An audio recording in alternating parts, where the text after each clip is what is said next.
lagi Lalaki ay po siya dito. chismosan, bakla, maritas na bakla, ganyan-ganyan. And this time, sobrang ibang Christian Anthony po yung nilatag sa akin.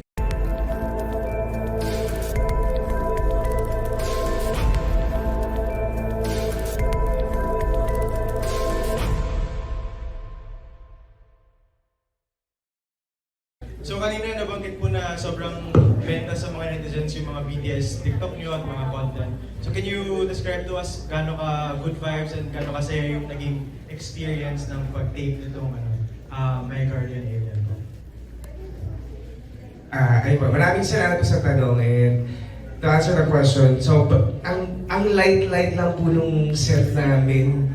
Sobrang, para lang kami naglalaro, hindi po kami nagtatrabaho. Kaya napapasok namin yung mga TikTok contents namin, yung mga outside dun sa mga sa mga ginagawa namin sa set or sa series.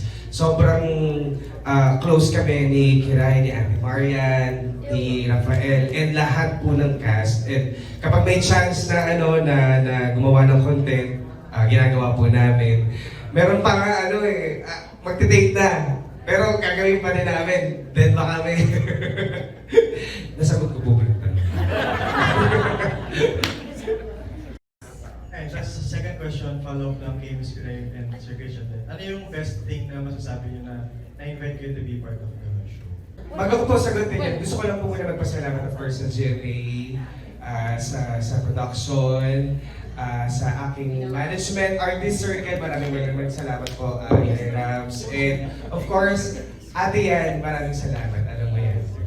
Yes. And of course, kay Direk... Takot ka rin eh. Oo, ito na, nanginig na nga ako.